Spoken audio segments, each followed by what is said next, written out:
guys, welcome back to Slayers versus TSL. We've got Ryung versus JYP up here next. We've got some foreign fans in the audience. If you guys are in Korea, you should come down to Mukdong too. And if you're not in Korea and you're planning on going to Korea in the near future, you should come to Mukdong when you do. And if you aren't planning on coming to Korea in the near future, you should plan on it. It's a great place. How have you enjoyed Korea, actually, Unstable? I haven't really had a chance to really see Korea yet because I've been working 24/7, but from what I have seen, it's really nice. But of course, we are going to have our next match coming up. I don't know. Of course, Zelnaga Caverns is the map. So that is JYP's choice. A lot of pro wrestlers really like this map because you're very flexible in what builds you can do. And I've said this before, I'll say it again. I think this matchup on this map is one of the most interesting and exciting ones because there's so many different things that can happen. There's so many different openers you can do, all sorts of transitions. The way that the map plays out, it's just such a good map. Yeah. I really love it. I really want to see JYP's Blink Micro again. It was amazing last time we saw it. So let's see how Ryung stays up to it. Let's see. Too many R's. Yeah, there are a lot of R's, man. JYP, will he tie it up? Putting TSL back in, or the Slayers advance ahead, or I'm sorry, we're already tied up. Will he pull ahead? Will the other team pull ahead? Let's find out here at the GSTL.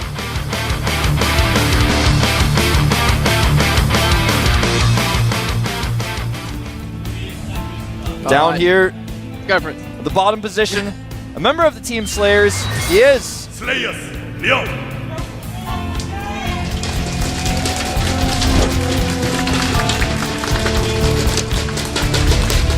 And at the top right, member of TSL, maybe named himself after an entertainment company here in Korea. I don't actually know. TSL, JYP. I want someone on Twitter to tell me this. That's why I keep saying I don't know. Mention me at FXO Wolf. Tell me what it is. TSL JYP. So there's a fan of him there. Sasquatch, I love you. I'm not entirely sure if that's a JYP nickname or if she's just trying to give a shout out to someone. He doesn't look like a Sasquatch, man. I'm actually really glad they chose JYP for this matchup. Because he doesn't have the recognition and the respect that he deserves from what we've seen of him play. There is a chance, of course, now that we've said that, he's going to play a somewhat bad game and just make us look like fools. But I assure you guys, if he plays bad here today, it's not his normal play. Yeah. He actually has shown us so many different things. I've seen replays of his from Battle.net. I've never personally played against him myself, but I've heard horror stories of other pro wrestlers playing PvP with this guy. Yeah, and there we go. Pylon down behind the natural. This is actually a really interesting strategy you see sometimes. You might just be putting that pylon down there to check for the CC, but a lot of times pro wrestlers will put a second gateway there and do some really, really early Zealot Stalker aggression reinforced from that gate. I was actually doing it during the PTR when they decreased the Stalker build time. I called it the Wolf Gate, and now it is henceforth known as the Wolf Gate. Yeah. On the internet because I said it. He actually hit that probe. I don't know. Oh no, he's got to have seen it. Yeah, that was a little weird. But he actually isn't acting like he's seen it. He's seen it, but he's seen it. You know what I mean? No, okay. Yeah. Now he's actually seen it. Okay. He's seen it, but he's seen it. Of course, JYP can't keep that probe alive for a little bit longer. But something that's got to be a big red flag here to Ryung is where is that second pylon? Yeah. I'm not actually thinking anymore that he's gonna make a gateway there. I mean, he lost the probe. I don't even think he's gonna try to do a timing attack at that pylon. I think he just wants to spot with it. Yeah, it's got quite a bit of chrono boost on his Nexus though, going straight down on that Stalker to chase out the SCV. He might be seeing. See, that's only the second pylon that Ryung has seen. Yeah, he knows there's another pylon somewhere. Yeah, and he's gonna go and find it, or at least attempt to. He's throwing down a bunker. But of course, he's going straight into a factory as well, so that's not really that big of a pretty normal. He has got a reactor on his barracks. Don't be fooled, though. I don't think it'll be a reactor Hellion opening. Yeah. Only QXC does that and then says that he doesn't, but he actually does. And he's checking everywhere for that pylon, expects there to be a hidden Stargate. I'm telling you guys, if you're a Terran player, find out how many pylons are in your opponent's base. At that time, there should be 3. That's why he's checking everywhere. He's not just going, oh, I'm so good, I'm just going to scout everything. We're actually going to see an expand coming out here from JYP. We very well may. Are. There it is. So he's actually played a bit of a mind game here with Ryung. Yeah, his chrono boost has been stored up like crazy. He, of course, showed that there was a hidden pylon, and still is going to make that Nexus. Well, from what I'm looking at it from Ryung's point of view, he didn't see that pylon. He saw a lot of chrono boost. He saw chrono boost going down on the Cyber Core as well. He also saw chrono boost on the Stalker to get rid of his Scout. That, to a Terran player, looks very fishy. It does. And then, of course, going straight into an expand. Yeah, that forces the Terran to play a little defensively. Yeah. And then he gets the expansion up relatively safely. But a Banshee is on the way, and I think we're going to see Cloak. Can't say that for sure, though. Yeah. Nice Stalker micro here. Yeah, and then on the right-hand side of the map, we're also seeing Ryung's SCVs pretty much scout everywhere except where that pylon is. It's very true. You will eventually see it. Yeah. And we're not going to see Cloak. So it looks like he's just going to use that Banshee, do a little bit of harass, get a little bit of scouting. But all this SCV is going to be able to see this expansion if he goes a little bit closer. There we go, so he knows what's going on now. But it comes down to, he saw that really late. The Robo is going down as well now to deal with any kind of cloak Banshees. Of course, we know that's not happening.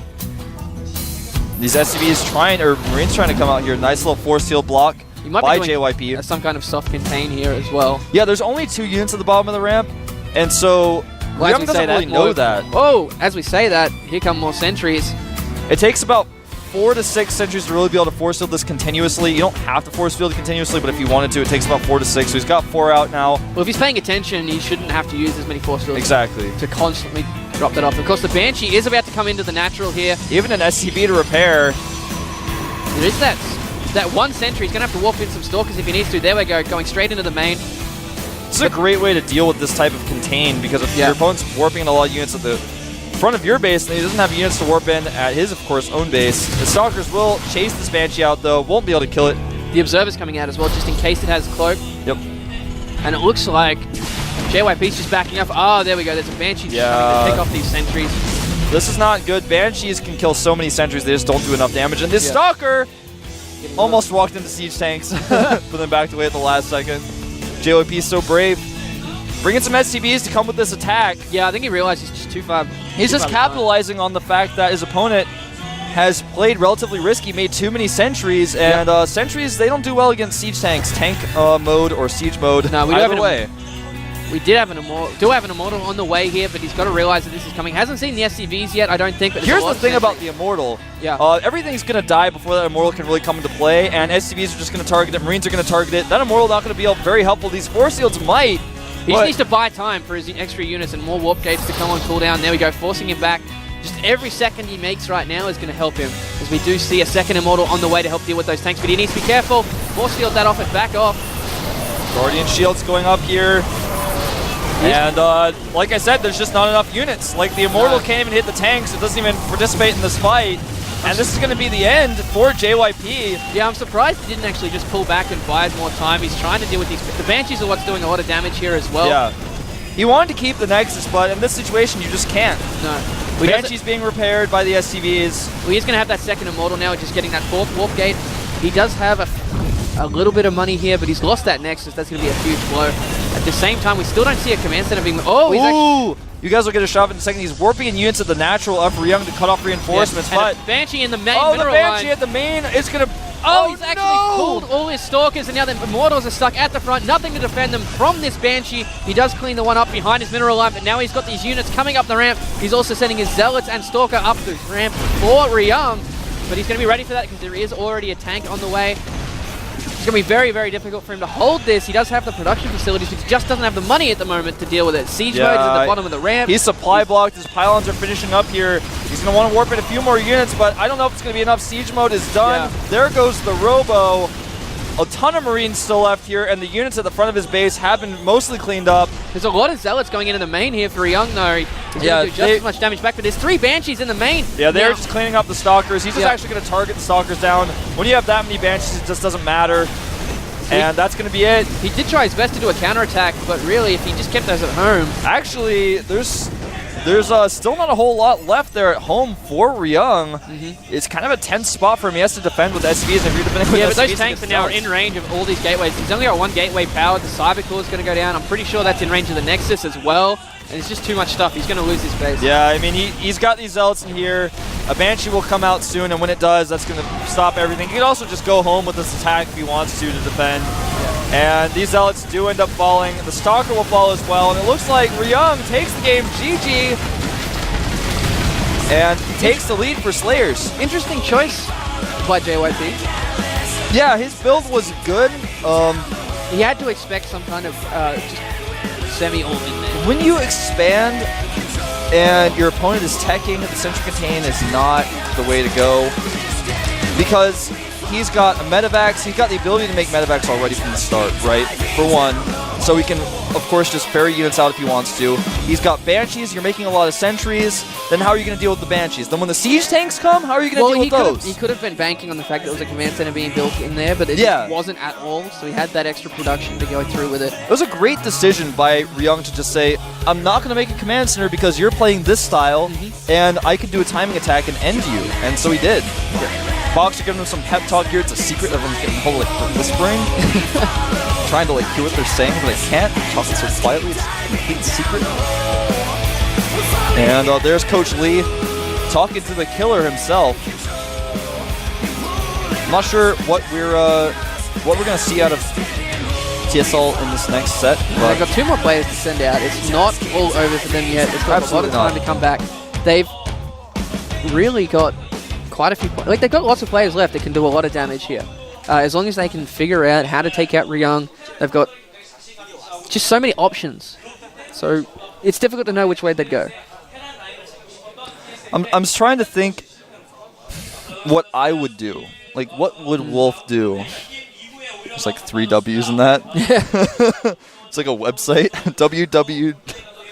All right. Anyway, seriously, I think I would probably send out Killer and then Clyde. That's what I would do. Not playing Puma? I'm sorry. Said that completely wrong. I would send out Clyde and then Puma. I don't know why I said Killer at all. That's what I would do. Okay. Because you lost to Protoss. Is your Protoss going to be able to beat everyone else in Slayers after that? Like, their Protosses aren't that strong. Even though he says Protosses he thought were better, I don't think that he could send, a Killer's not going to be able to do a whole lot, like, in the later stages of this. I don't think. Well, that being said, from what I understood from that interview, of course it was translated, I think he said his Protoss lineup is better than the Slayers' Protoss lineup. Right. So it's not really that indicative of like how good their Protosses are in general. But yeah, I think their options right now are, of course, Gentleman as their final closer, and then either Clyde or Killer coming out now. That is the 2 options that I would put on.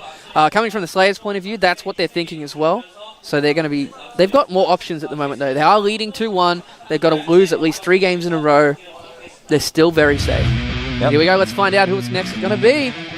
Yep, absolutely. Almost absolutely Clyde or Killer here. Yeah. And I'm thinking it might be Clyde. Well. Oh. I'm not sure if I agree with this choice, man. It is going to be Killer, though. And, I got to say, picking Killer last game would have been a good choice, just as picking JYP was a good choice. Yeah. But their Protosses, in my opinion, are not strong enough to deal with... Like, if Clyde wins this game, like, his TVT isn't that strong, but his other matchups are, so when he wins... You mean Killer? No, I'm talking about Clyde now. Yeah. Okay, so if they pick Clyde instead of Killer, then if he won this match, then he would have had, his other matchups a little better. I feel like Killer's all-around matchups aren't as good, so if he wins this game, sure, that's fine, but then he's most likely going to lose either the next game or the game after that. Well, so it's not good for, the long run, you can think about that, but you also have to think about you need to take out this player to even yourself up. Because you're forcing another reaction by Slayers. If you lose with Clyde, then what happens? It's a bigger risk. Both options, I think, are valid. I'm just telling you my opinion. Like, I would have put out Clyde probably in this situation. But Killer is a strong player, and I think that he can absolutely win this game. What happens next, we'll just have to wait and see. I'm thinking too much into this unstable. Well, they drank half of those Gatorades. I know, so already. There were 4 there, but that half was gone. Yeah.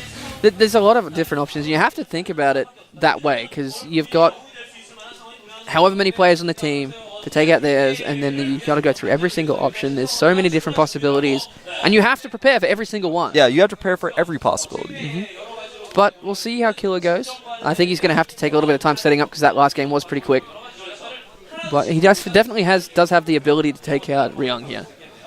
So I think, the map is going to be Tal'Darim.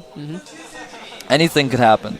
Killer, a player known to play longer games in this matchup. He doesn't normally do the Void Ray all-ins. You don't normally see Void Ray all-ins on this map in particular, but he's not known for doing the Void Ray all-ins, doing the 5-gate, all in off of one base, into the, of course, attacking someone who went for a fast expand. He's not known for doing stuff like that.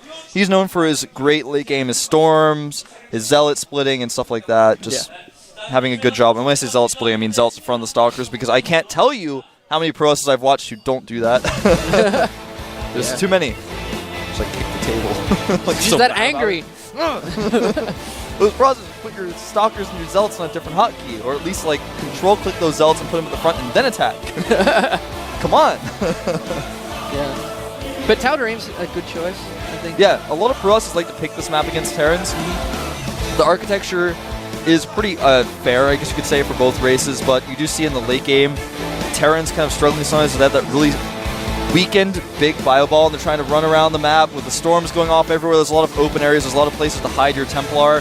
And when it gets to that point, you've also got a lot of gateways on the Protoss side, so you can reinforce or at least slow down any kind of drop I or was attack. watching Slog play today. In one game, he had like 30 gateways, and I thought he was going to lose the game because I just walked up and I didn't know how many gateways he had. His whole army is dead. Then he just made like 2 more armies, and a few presses of the button. He's just spamming his mouse. There's like all these zealots appearing. Yeah. Wouldn't it be the scariest thing ever if you're a Terran army? You're like, all of your units are kind of weak on hit points, but you crush through a Protoss army, and like a new one just warps up, like not like kind of far away you see it. It's like warping next to you. You're like, oh my god, there's 3 zealots warping next to me. That is one of the benefits of that late game Protoss style that we see a lot in this matchup too, though. So it's either way. A lot of Terrans have difficulty dealing with tech switches as well, going from Colossus back into High Templar and switching back and forth. The scariest thing is if you make too many Vikings, and then your opponent just stops making Colossi. Yeah. Because then, especially in a max versus max situation, because then you have all this supply and these Vikings that you're not really using. You've got like 12 Vikings out or something, you're like, and then one storm goes off and it almost kills all of them anyway, so you can't even land them because they clump up so bad. Or if there's just one Colossus left and they all bunch up to kill that one and a storm drops right on you. I've seen a lot of that. We could see some nukes, though. That seems to be the trend right now. I actually have seen some of our Terran players, Moonin and Quixie, using a little bit more Ghost in their own play recently. And Well, it has been proven to be effective recently in the GSTL. It really has. So if you go for the cloak, which is a little weird, that can work in kind of a ironic way where if you just don't have a robo, then it's bad. But then also you have the ability to EMP. It's just such a good build. Yeah. Yoda changed the game. He's a Jedi Master of StarCraft. That's going to happen a lot, though, in the next few just months. wait, guys. Like, we don't even know what's going to happen. Yeah. Well, it takes someone like Yoda or whoever to come in and change it a little bit, see how it works. If it does work, it changes everything. Yeah, just wait until you guys see the new one-base carrier builds that are coming out. I actually went into the future and I took a look at those. I'm actually going to change the game. Imagine if you went back in time and played the beta, knowing everything that we know now, before the patches came in and everything, how many tournaments you could win, how much money you could make. It's like going back in time and taking like the World Book of Records and like the almanacs and just like betting on everything. It's just like that, except it's for StarCraft.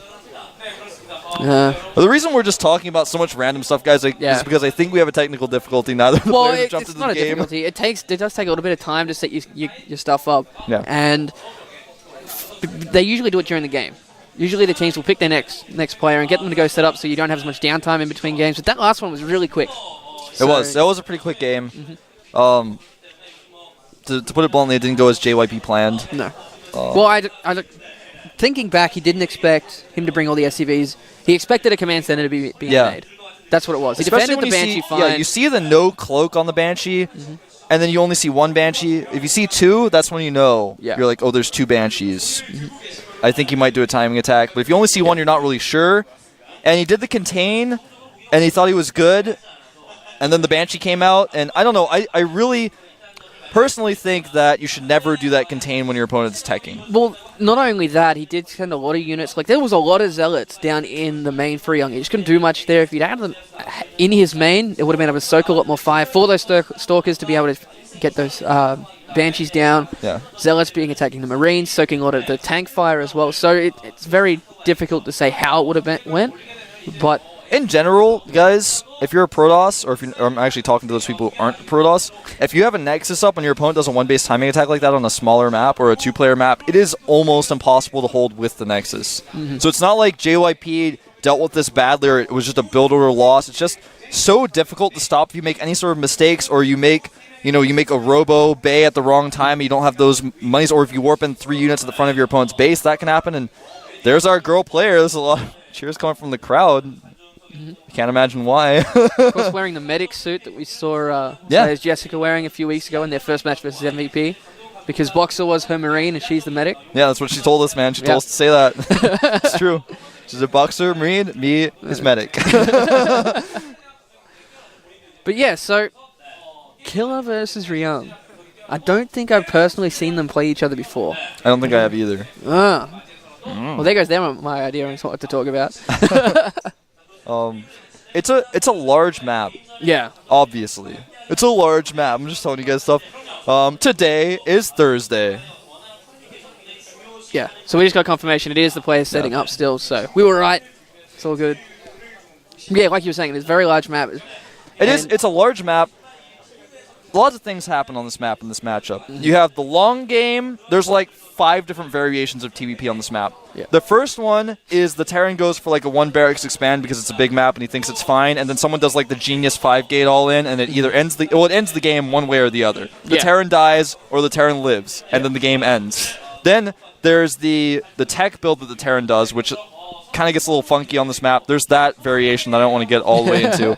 Then there's the like 1 gate Nexus versus the 1 barracks expand into like who takes the third base, when does the dropship tech come out. That game, I think that's the type of game we're going to see. Yeah, I agree. Also, there's the 2 base timing attack Protoss build, like the +2 armor with Guardian Shield Charge Zealot timing attack.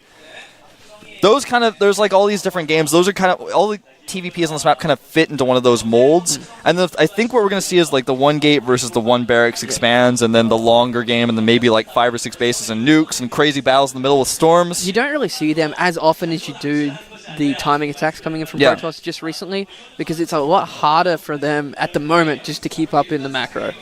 And it's a very, including the drops, a lot of the Protoss that I've seen play, they have a hard time giving the Terrans something to think about other than just their macro. There's nothing to worry about. You can just do whatever you can't he really wants. harass. Yeah. When on the other hand, the Terran can always just keep sending dropships, so always being in the mind of the Protoss, not giving him a chance to just sit down and think about exactly what he's doing.